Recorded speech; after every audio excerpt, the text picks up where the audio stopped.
नमस्कार, उत्तराखंड समाचार में आपका स्वागत है। मैं देवेंद्र प्रसाद। सबसे पहले मुख्य समाचार।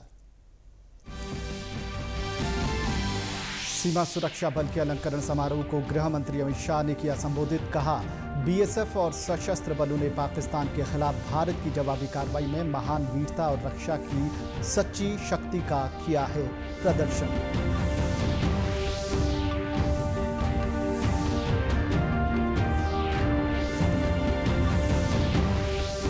जिलाधिकारी देहरादून ने किया घंटाघर और आईएसबीटी क्षेत्र में चल रहे पुनर्निर्माण कार्यों का निरीक्षण। घंटाघर को बनाया जाएगा राज्य की सांस्कृतिक पहचान। जल्द नए रंग में नजर आएगा घंटाघर।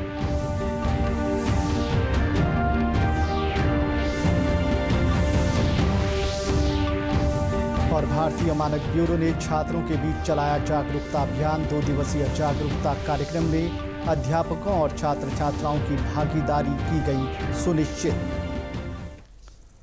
अब समाचार विस्तार से। केंद्रीय गृह मंत्री अमित शाह ने बीएसएफ के सम्मान समारोह में शामिल होकर उनकी हौसला अफजाई की है।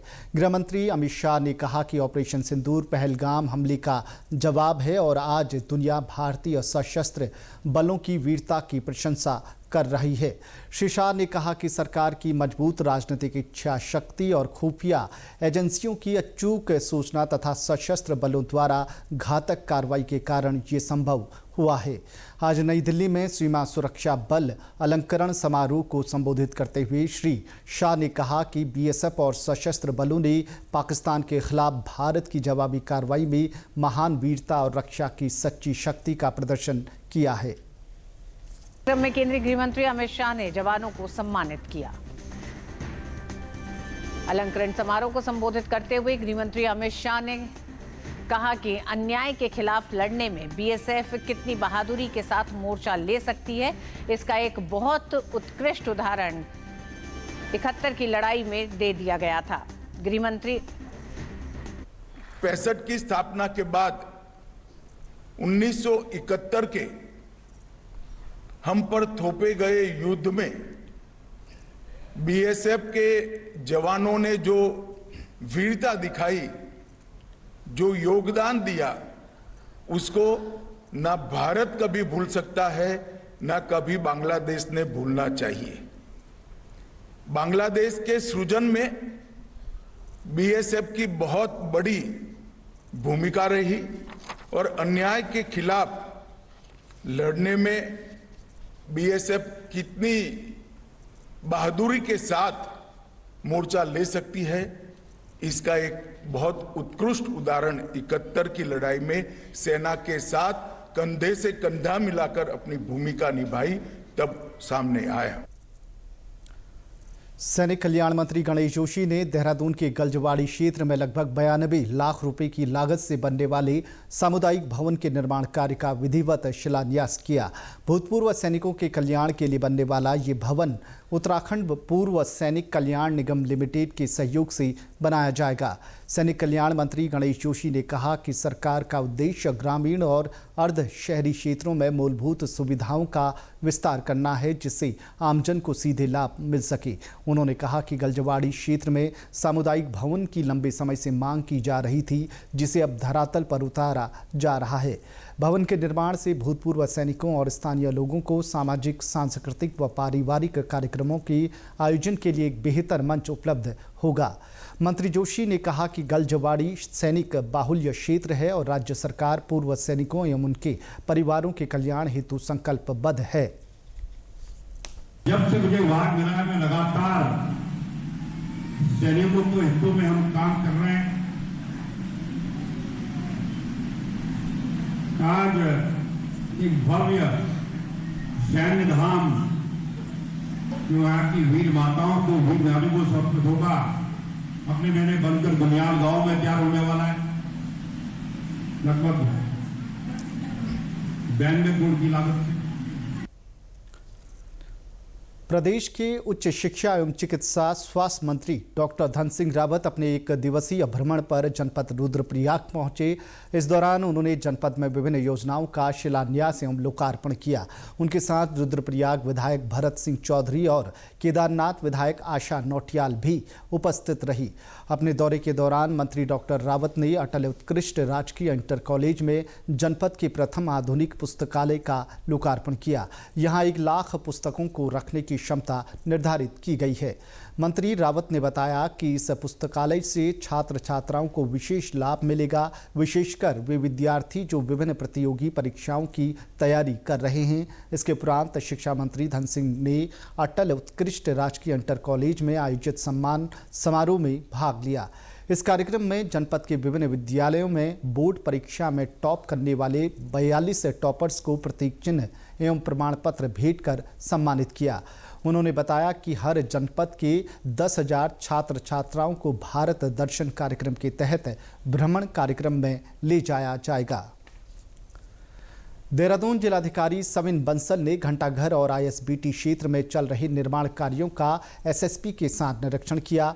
निरीक्षण के दौरान डीएम ने कहा कि घंटाघर हमारी सांस्कृतिक धरोहर है, इसको और भव्य रूप दिया जाएगा ताकि लोग इसकी ओर आकर्षित हो सके। वहीं घंटाघर की पहले जो तस्वीर थी उससे कहीं ना कहीं उसकी सुंदरता छुप रही थी, जिसके बाद अब इसको भव्य और सुंदर बनाने के लिए निर्माण कार्य किया जा रहा है।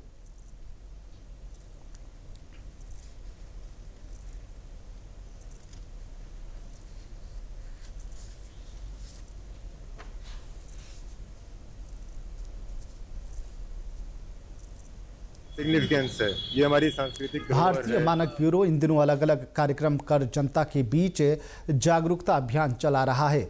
वहीं देहरादून में 2 दिवसीय जागरूकता कार्यक्रम आयोजित कर अध्यापकों और छात्र छात्राओं की भागीदारी सुनिश्चित की गई है। इस जागरूकता कार्यक्रम के दौरान पूरा फोकस छात्र छात्राओं पर किया गया कि वो किस तरह से ISI मार्क वाले उत्पाद को ही खरीदें और लोगों में भी इसके प्रति जागरूक करें। भारतीय मानक ब्यूरो जो कि राष्ट्रीय मानकीकरण निकाय हैं, उसके विभिन्न हितधारक हैं। उनमें एक अहम जो हितधारक है वो हमारा शिक्षक वर्ग है, हमारे छात्र छात्राएं हैं।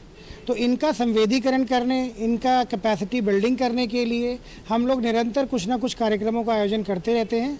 अभी 2 दिवसीय कार्यशाला जो हमारे विद्यालयों में स्टैंडर्ड्स क्लब स्थापित हैं उनका किया गया है, जिसमें कि वहाँ के जो मेंटर्स, ज़्यादातर वो साइंस के टीचर्स होते हैं, उनको हमने यहाँ बुलाकर उनका प्रशिक्षण किया है, ट्रेनिंग दी है कि वो लोग अपने बच्चों को जो स्टैंडर्ड्स क्लब में हैं जाकर बताएं कि विज्ञान और प्रौद्योगिकी के क्षेत्र में और मानकीकरण के क्षेत्र में भारतीय मानक ब्यूरो जो कार्य कर रहा है, और उन बच्चों को प्रोत्साहित करें कि वह भी अपने जीवन में वैज्ञानिक सिद्धांतों को समाहित करते हुए हमारे समाज सेवा को और हमारे आने वाले देश के भविष्य को उजागर करने के लिए अपना निजी योगदान दें। केदारनाथ धाम में आपदा पुनर्निर्माण कार्यों में शामिल सरकारी भवनों का निर्माण कार्य वर्ष 2021 में आरंभ हुआ था, जो गत वर्ष पूर्ण हो गया है। जिला प्रशासन द्वारा इन पूर्ण भवनों को संचालन के लिए GM-VN को सौंप दिया गया है। इन भवनों में यात्रा से जुड़े विभिन्न सरकारी विभागों के अधिकारी कर्मचारियों के साथ तीर्थ यात्री भी उचित दामों पर रुक सकते हैं।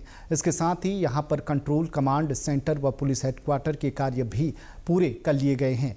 पुनर्निर्माण कार्य को देख रहे अधिशासी अभियंता निर्माण खंड लोक निर्माण विभाग गुप्तकाशी विनय झिंकवाड़ ने इस संबंध में जानकारी दी है। 2021 में गवर्नमेंट कॉम्प्लेक्स के वर्क स्टार्ट हुए थे, जिसमें guest house 1, guest house 2, control command centre और पुलिस हेडक्वार्टर के काम थे जो कंप्लीट हो चुके हैं। आप मेरे पीछे देख रहे हैं, जिसमें कमांड सेंटर की बिल्डिंग इसी साल तैयार हुई है, जिसमें समस्त विभागों के रहने की सुविधा उसमें प्राप्त होगी इस समय। और गत वर्ष लास्ट ईयर 2024 में ही guest house 1, guest house 2 GM-VN के ऑपरेशन हेतु उनको सौंपे जा चुके हैं, जिसमें उनके द्वारा संचालन भी किया जा रहा है।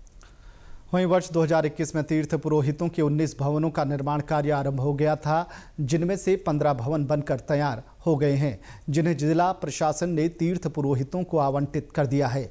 शेष 4 भवनों का कार्य गतिमान है। विदित हो कि 16-17 जून 2013 की विनाशकारी आपदा में केदारपुरी में तमाम सरकारी गैर सरकारी भवन आपदा की भेंट चढ़ गए थे। इसके बाद केंद्र सरकार ने केदारपुरी को दोबारा से संवारने का बीड़ा उठाया और प्रधानमंत्री नरेंद्र मोदी की ड्रीम प्रोजेक्ट के तहत केदारपुरी को दिव्य और भव्य बनाया जा रहा है। तीर्थपुरितों की मुख्यतः 19 भवन यहाँ पे जिसको तीर्थपुरित आवास के नाम से कहते हैं यथा काम चल रहा है, जिसमें 15 का काम लगभग कंप्लीट हो चुका है और 4 भवनों का काम अभी गतिमान है। जो 15 भवन कंप्लीट हो चुके हैं उनमें अधिकतर आवास आवंटित कर दिए गए हैं प्रशासन द्वारा और उसी तरह जो हमारी मंदाकिनी सीरीज़ है उसमें भी तीर्थपुरितों को काफ़ी आवास आवंटित किए जा चुके हैं। इसी के साथ अभी तक के समाचार समाप्त हुए। दूरदर्शन समाचारों से जुड़े रहें। मिलते हैं फिर शाम 6:30 बजे के बुलेटिन में। नमस्कार।